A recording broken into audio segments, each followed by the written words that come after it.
I'm sort of just an easy-going, fun-loving sort of guy. Big Blaze, 22 years old, February the 9th, 1941. I got out of high school, man. I've been around about as long as I can remember, man. It just seems like something basic in this life, sort of. Something in there that just doesn't go. Well, anyway, when I was born, my father wanted to call me Aloysius, but my mother had the upper hand, so they just called me Bruce. And threw on Gordon, since that was the family name. And after getting out of high school, I went to college for a semester CCNY. And before I completed, I quit and joined the Army. I was 17, young and wild.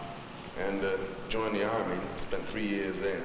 Managed to make a year in Korea in the 60 to 61. I kicked Sigmund Rhee out. And from Korea, I came back to the States, Fort Gordon, Georgia. That's when I really got a very good taste of the South down there. Really got out of the town and made all the mistakes, sat on the front of the bus and walked in the wrong restaurants and asked for movie tickets and really started to find out what the segregation really meant.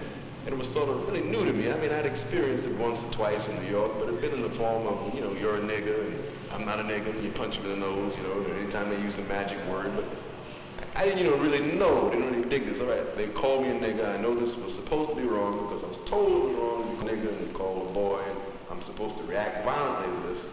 But it got to be a burden being a Negro, so anytime I was called a nigger, I just, passed it off for a soldier-old man or something like that. I spent about a year in Atlanta, Georgia, where I met Julian Bond and James Foreman and John Lewis and Ivanhoe and a bunch of the other guys that were with the movement, and more or less talked to them, don't buy black, buy guns, and things like that. But finally, I came around to this nonviolent aspect of the movement. And I got more and more interested, and so I quit school. I was going to I just transferred out of Morris Brown to Clark, and quit school and quit the job I had out at Lockheed Aircraft Corporation and became a field secretary for the Student Nonviolent Coordinating Committee. To tell you the truth, I could care less about this town of Selma. I don't tend to live here.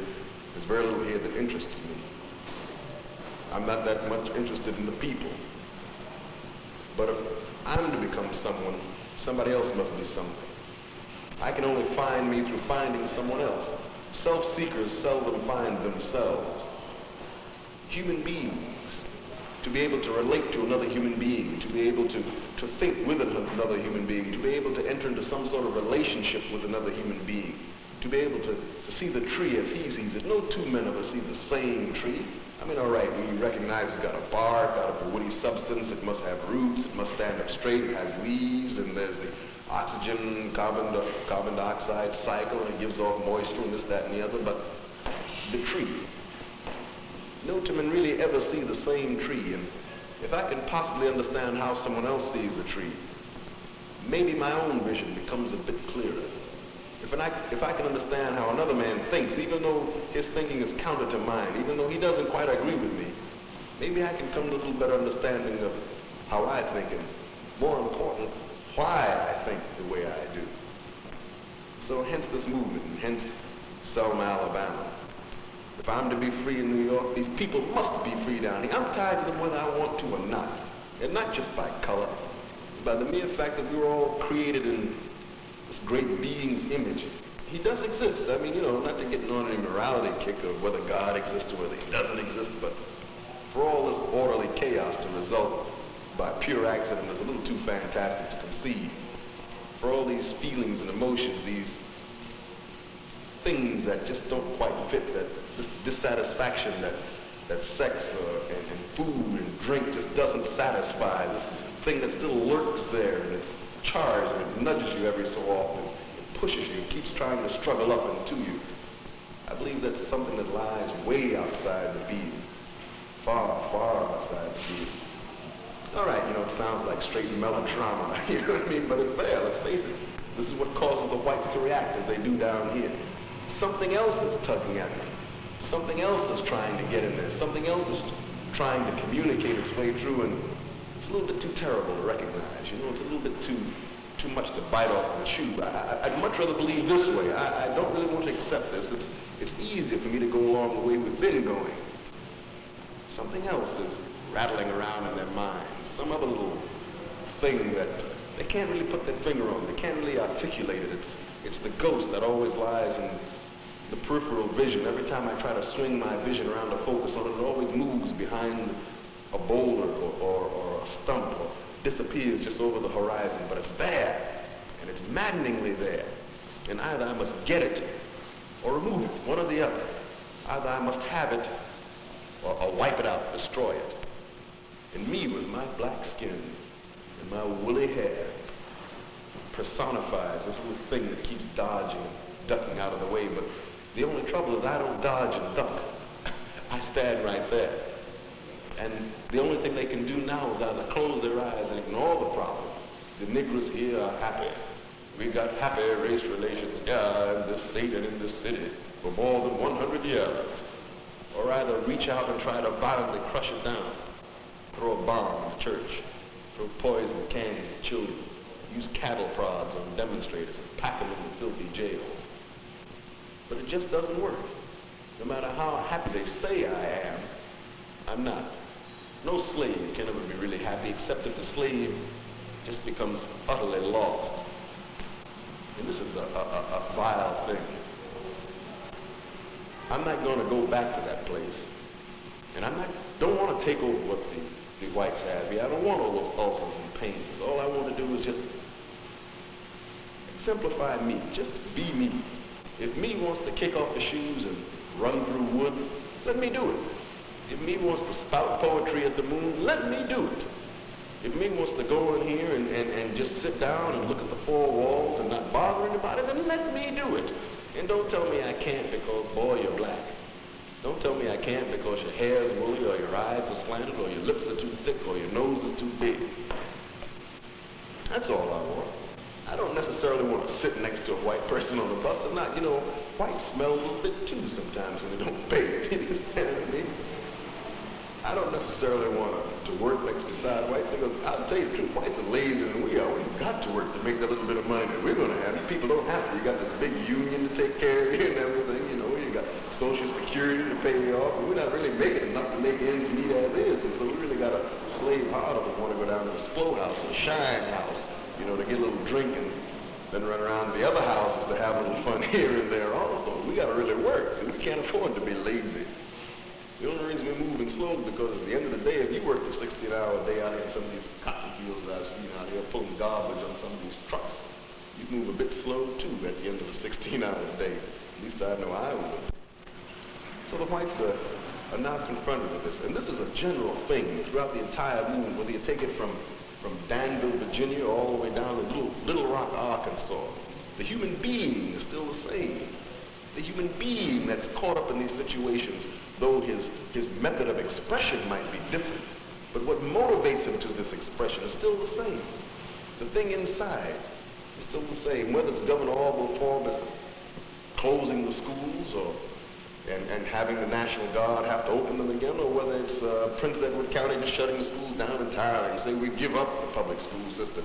The method of expression is different, granted, but what motivates this expression is the same. We don't want them niggers around us. Because to face that black man, I've got to face myself. To face what I've inflicted on him. To face the castrations, the lynchings, the beatings, the Klan ridings. To face coming in there and taking his women and just treating them like dirt. To face this. Not that he's going to react and do the same thing to me, but that I could do this to a human being. That I could actually call myself a Christian, a civilized man, and be like this to a fellow man. This is a little bit too much for anybody to swallow. And there's no excuse to fall back on. We didn't have any war or fight with you to cause you to put us down like this. We didn't have any big rebellions or uprisings or want to change your way of life so radically to make you do this. It was your own greed and cheap labor that made you want to do this. It was you selling yourself out for a buck and King Cotton that made you take a human being and mutilate him. Now this is just a plain, simple fact. I can't see anything else for it. I don't see why else you need slaves except to work. I don't think you just want slaves just standing around just to say, I got slaves. I mean, it's a bit impractical. You got to feed them, you got to stick them in a house someplace. So you must want something out of a slave. You want his labor.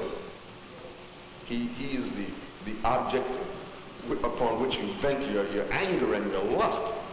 He provides psychological crutches to you in that way, and he provides economic crutches to you in the other way. He provides military crutches to you if you can brainwash him enough to fight for you. So this is the real reason. And you've done this to human beings. You've violated the law of God by doing it. You've violated the law of man by doing it, and now you must pay. But even then you're getting off light, in that you don't have to pay physically. You're getting off light, but you're getting off really heavy, in that you have to pay by a spiritual awakening. You have to pay by a mental awakening. And this is sometimes a very hard price to pay. Now, how is all this applicable here in Selma, Alabama? Well, we tried street demonstrations. Street demonstrations were put down quickly and harshly. Al Lingo moved in with his cattle prods.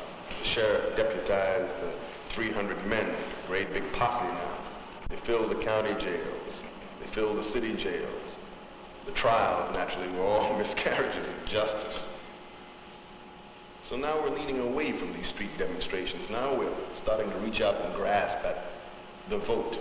He actually did us a favor. The white power structure here, this is a term that's been misused, I realize that, but it's the best term I can think of at the moment. The white power structure actually did us a favor by forcing us out of the streets, back into our homes and back into our churches, thinking that we'd go back to this place. We can't go back there now. But we had to use our minds. How else can we bring about the change? The vote. The vote. The prime thing in this American life, of the people, by the people, for the people, that vote. And we're doing it without demonstrating. We're doing it without mass arrests or head beating.